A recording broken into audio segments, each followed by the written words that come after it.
அப்போஸ்தலர் நடபடிகள் 2ஆம் அதிகாரம் 29 முதல் 3 வசனங்கள் வரை. இந்த இயேசுவை தேவன் எழுப்பினார். இதற்கு நாங்கள் எல்லாரும் சாட்சிகளாய் இருக்கிறோம். ஒரு அலையில சொல்லுவோமா? இந்த இயேசுவை தேவன் எழுப்பினார், இதற்கு சாட்சிகளார். 3ஆம் அதிகாரம் 15ஆம் வசனம். உயிர்த்தெழுதல் என்பது ஒரு சாட்சி. இயேசுவை தேவன் எழுப்பினார். இயேசுவை தேவன் எழுப்பினார் என்பதற்கு நாங்கள் சாட்சிகளாய் இருக்கிறோம். ஹல்லேலூயா. இன்றைக்கு நாம் சொல்ல வேண்டிய சாட்சி என்ன என்றால், இயேசு உயிரோடு எழுந்ததுதான். இயேசு ஒருவர் தான் உயிரோடு எழுந்தார். அவர் உயிரோடு எழுப்பினார் என்பதற்கு நாங்கள் சாட்சிகள். அப்படின்னா எப்படிப்பட்ட சூழ்நிலை தெரியுமா? அது ஒரு எமர்ஜென்சி பீரியடு, அவசர பிரகடன காலம். அந்த அப்போஸ்தலர் எல்லாரும் இயேசுவை பேசக்கூடாது, இயேசுவை அறிவிக்க கூடாது என்று ஒரு அவசர ஆணை பிறப்பிக்கப்பட்டிருந்தது ரோம அரசாங்கத்தினால், ரோம கவர்மெண்ட்னால. அந்த சூழ்நிலையில கொஞ்சம் கூட பயப்படாம பேதுரு சொல்லுகிறார், இந்த இயேசுவை ஜீவாதிபதியை நீங்கள் கொலை செய்தீர்கள், அவரை தேவன் எழுப்பினார், இயேசு எழுந்தார் என்பதற்கு நாங்கள் சாட்சிகள். இன்றைக்கும் அவருடைய கல்லறை நம்முடைய மத்தியிலே இருக்கிறது என்றார். இயேசுவை பற்றிய சாட்சி என்று சொன்னால் என்ன சாட்சி சொல்ல வேண்டும்? இயேசு உயிர்த்தெழுந்தார் என்று சொல்ல வேண்டும். 2ஆவதாக 4ஆம் அதிகாரம். உங்களால் சிலுவையில் அறையப்பட்டவரும் தேவனால் மரித்தோர்ந்து எழுப்பப்பட்டவரும் ஆகிய இயேசு கிறிஸ்துவினுடைய நாமத்தினால உயிரோடு எழுப்பப்பட்ட அந்த முடமாக இருந்தவனை எப்படி அவன் சுகமானான்? சப்பானியாயிருந்தவன் எப்படி சுகமானான்? உங்களால் சிலுவையில் அறையப்பட்டவரும் தேவனால் எழுப்பப்பட்டவருமாகிய நசரேயனாகிய இயேசு கிறிஸ்துவின் நாமத்தினாலே இவன் உங்களுக்கு முன்பதாக சொஸ்தமாய் நிற்கிறான் என்று இஸ்ரவேல் ஜனங்கள் எல்லாருக்கும் தெரிந்திருக்க கடவுள். இயேசு கிறிஸ்துவினுடைய உயிர்த்தெழுதல் என்ன உண்டாக்கி விட்டது என்றால், முடவனை நடக்க செய்திருக்கிறது, சப்பானியை நடக்க செய்திருக்கிறது. அவன் எழுப்பி நடக்கிறான். அப்ப இயேசுனுடைய உயிர்த்தெழுதல் முடமாய் கிடந்து நடக்க முடியாமல் மடங்கி போய் கிடந்த அவனுடைய சரீரம், வாழ முடியாமல் முடங்கி கிடக்கிற வாழ்க்கையை, என்னென்ன உன்னுடைய சரீரத்தில் செயல்படாமல் இருக்கிறதோ, என்னென்ன நடக்க முடியாமல் இருக்கிறதோ உன்னுடைய வாழ்க்கையில, நடக்க கூடாததை எல்லாம் நடக்க செய்கிறது இயேசு கிறிஸ்துவினுடைய உயிர்த்தெழுதல். 13ஆம் அதிகாரம் 23ஆம் வசனம். இயேசு எழும்பினது எப்படி எழும்பினார்?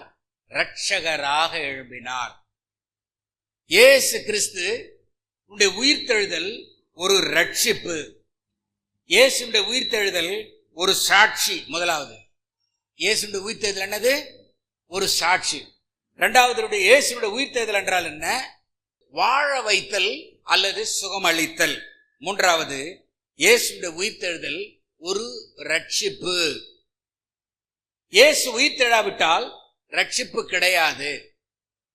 இஸ்ரவேலுக்கு ரட்சிப்பு வருகிறதே இயேசுடைய உயிர்த்தெழுதல் மாத்திரம்தான். 1 பேதுரு 3ஆம் அதிகாரம் 21ஆம் வசனம். அதற்கு ஒப்பனையான ஞானஸ்நானமானது மாம்ச அழுக்கு நீக்குதலாயிராமல் தேவனை பற்றும் நல் மனசாட்சியின் உடன்படிக்கையா இருந்தது. இப்பொழுது நம்மையும் இயேசு கிறிஸ்துவின் உயிர்த்தெழுதலினால் ரட்சிக்கிறது. அப்படியானால் நன்றாக கவனிக்க வேண்டும். இயேசு கிறிஸ்துவின் உயிர்த்தெழுதல் ரட்சிப்பை உண்டாக்குகிறது. ஒருவன் ரட்சிக்கப்பட வேண்டுமானால் இயேசு உயிர்த்தெழுந்திருக்க வேண்டும். இயேசு உயிர்த்தெழாவிட்டால் ரட்சிப்பு கிடையாது. இயேசுடைய உயிர்த்தெழுதல் தான் ரட்சிப்பை உலகத்துக்கு கொண்டு வந்து. அதுதான் நாம் 13ஆம் அதிகாரத்தில் வாசித்தோம். 1வது வசனத்துல இஸ்ரவேலுக்கு ரட்சகராக இயேசுவை எழும்ப பண்ணினார். அதைத்தான் பேதுரு எழுதுகிறார். அவருடைய உயிர்த்தெழுதலினாலே இப்பொழுது நம்மை ரட்சிக்கிறது. இயேசு எழுந்ததினால் ரட்சிப்பு. இயேசு எழுந்ததினால் சாட்சி. சொல்லுங்க, இயேசு எழுந்ததினால் சுகம், இயேசு எழுந்ததினால் ரட்சிப்பு. இயேசு எழுந்திருக்காவிட்டால் ரட்சிப்பு கிடையாது. இயேசு ரட்சகராக பிறந்தார், ஆனால் அவர் எழுந்ததினால்தான் ரட்சிப்பு. இயேசு எழுந்திருக்காவிட்டால் ரட்சிப்பே கிடையாது. ரட்சிப்பு என்றால் என்ன? பாவத்திலிருந்து விடுதலை, நரகத்திலிருந்து விடுதலை, வியாதியிலிருந்து விடுதலை, எல்லாவற்றிலிருந்து விடுதலை. ரட்சிப்பு இயேசுடைய உயிர்த்தெழுதல் தான். நம்முடைய பிதாக்களுக்கு அருளி செய்து அவருடைய பிள்ளைகளாகி நமக்கு நிறைவேற்றினார் என்று நாங்களும் உங்களுக்கு சுவிசேஷமாய் அறிவிக்கிறோம். இந்த வசனம் சொல்லுகிறது, பவுல் எழுதுகிறார், இயேசுவை எழுப்பினார் என்பதனால் என்ன அர்த்தம்? அவருடைய வாக்கு தத்தத்தை நிறைவேற்றினார். அப்ப இயேசு உயிர்த்ததினாலே வாக்கு தத்தங்கள் நிறைவேறின. 1 கொரிந்தியர் 15ஆம் அதிகாரம் 12 முதல் 18 வரைக்கும். கிறிஸ்து மரித்தோரிலிருந்து எழுந்தார் என்று பிரசங்கிக்கப்பட்டிருக்க, மரித்தோரில் உயிர்த்தெழுதல் இல்லை என்று எப்படி சொல்லலாம்? மரித்தோரின் உயிர்த்தெழுதல் இல்லாவிட்டால், அப்படியானால் என்ன? இப்ப நம்ம எல்லாரும் அடக்கம் பண்ணுகிறோம். போய் அடக்கம் பண்ணும்போது என்ன சொல்லி அடக்கம் பண்றோம்? இயேசு வருவார், வரும்பொழுது இந்த சகோதரி அல்லது இந்த சகோதரன் உயிரோடு எழுந்திருப்பார்கள் என்று சொல்லிதான் அடக்கம் பண்ணுகிறோம். அவங்க எழுந்திருக்காவிட்டால், இயேசுவும் எழுந்திருக்கவில்லை, இயேசுவும் எழுந்திருக்கவில்லை. கிறிஸ்து எழுந்திருக்கவில்லை என்றால் எங்கள் பிரசங்கம் வீண், உங்கள் விசுவாசம் வீண். கிறிஸ்து எழுந்திராவிட்டால் எங்களுடைய பிரசங்கம் வீண். கிறிஸ்து எழுந்திராவிட்டால் உங்கள் விசுவாசம் வீண், நம்பிக்கை வீண். என்னுடைய விசுவாசம் பயன் உள்ளது, என்னுடைய விசுவாசம் லாபம் உள்ளது, என்னுடைய விசுவாசம் லாபம் உள்ளது. நான் விசுவாசிக்கிற விசுவாசமானது எனக்கு நன்மையை கொண்டு வரும். உறுதியோடு ஜெபிக்கிறோம், எனக்காக செய்வார், எனக்கு செய்து முடிப்பார் என்று நான் விசுவாசிக்கிறேன் என்ற உறுதி நமக்குள்ளாக இருக்கிறது. அது நமக்கு பிரயோஜனமாக முடியும். உங்களுடைய விசுவாசம் வீணாகாது. நான் விசுவாசிக்கிறது வீணே போகாது. நான் விசுவாசிக்கிறது ஒரு நாளும் பலன் இல்லாமல் போகாது. என்னுடைய விசுவாசத்திற்கு பலன் உண்டு. அதற்கு காரணம் என்ன? இயேசு உயிர்த்தெழுந்தார். ரோமர் 6ஆம் அதிகாரம் 8 முதல் 11. மரித்தோரிலிருந்து எழுந்த கிறிஸ்து இனி மரிப்பதில்லை என்று அறிந்திருக்கிறோம். மரணம் இனி அவரை ஆண்டு கொள்வதில்லை. அவர் மரித்தது பாவத்திற்கென்று ஒரே தரம் மரித்தார்.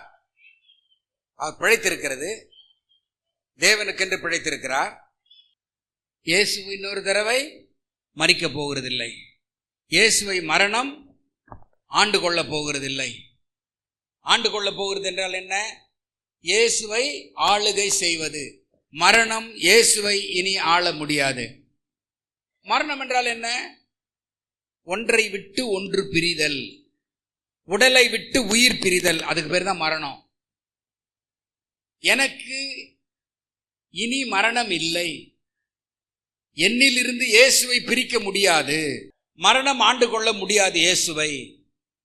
அதுபோல என்னையும் இயேசுவையும் பிரிக்க முடியாது. ஏன் அப்படி சொல்லுகிறேன் அந்த வார்த்தையை? ஆதாம் தேவனை விட்டு விலகி போனான். மரணம் அன்றைக்கே வந்தது. என்றைக்கு நாம் இயேசுவை விட்டு விலகுகிறோமோ அன்றைக்கு நாம் மரித்தவர்களாய் காணப்படுகிறோம். என்றைக்கு இயேசுவை விட்டு விலகுகிறோமோ அன்றைக்கு நாம் மரித்தவர்கள். கிறிஸ்துவை விட்டு விலகுகிறது என்றால் என்ன? எந்த சூழ்நிலையிலேயும் நம்முடைய பொறுமையை நாம் இழக்காமல் இருப்பது, நம்முடைய கோபத்தை வெளிப்படுத்தாமல் இருப்பது, எந்த சூழ்நிலையிலேயும் பொறுமையை நான் இழக்க மாட்டேன். ஏன்? இயேசு என்னை விட்டு போய்விடுவார். இயேசு என்னை விட்டு போய்விடுவார். இயேசு என்னை விட்டு போகாமல் இருக்க வேண்டுமானால் ஒரு நாள் நான் என்ன செய்யக்கூடாது? கோபப்பட்டு ஒன்றை ஒன்று விட்டு பிரியக்கூடாது. உயிர் உடலை விட்டு பிரிவது போல இயேசு என்னை விட்டு பிரிந்தால் மரணம். மரணம் இனி அவரை ஆண்டு கொள்வதில்லை. அவர் மரித்தது பாவத்திற்கென்று ஒரே தரம் மரித்தார். அவர் பிழைத்திருக்கிறது தேவனுக்கென்று பிழைத்திருக்கிறார். அப்படியே நானும் என்னுடைய பாவத்திற்கு மரித்தவனாகவும் என்னுடைய கர்த்தராகிய இயேசுவுக்குள் தேவனுக்கென்று பிழைத்திருக்கிறவனாகவும் எண்ணிக்கொண்டிருக்கிறேன். உயிர்த்தெழுந்த பண்டிகையினுடைய காரணங்களை சொன்னேன். சாட்சி சொல்லுங்க. சுகம், வாழ வைத்தல், மூன்றாவது ரட்சிப்பு, வாக்கு தத்தங்கள் நிறைவேறல். என்னுடைய விசுவாசம் ஆசீர்வாதம் உள்ளது, பிரயோஜனம் உள்ளது. பாவத்திற்கு மரித்தேன், இயேசுவுக்குள் பிழைத்திருக்கிறேன் என்று எண்ணிக்கொண்டே இருப்பேன். கர்த்தர் உன்னை ஆசீர்வதித்து காக்க கடவர். கர்த்தர் தம்முடைய முகத்தை உண்மையில் பிரகாசிக்க பண்ணி உண்மையில் கிருபையா இருக்க கடவர். கர்த்தர் தம்முடைய முகத்தை உண்மையில் பிரகாசிக்க பண்ணி பிரசன்னமாக்கி உனக்கு சமாதானம் கட்டளையிட கடவர் என்பதே. கர்த்தர் தாமே உங்கள் அனைவரையும் ஆசீர்வதிப்பாராக.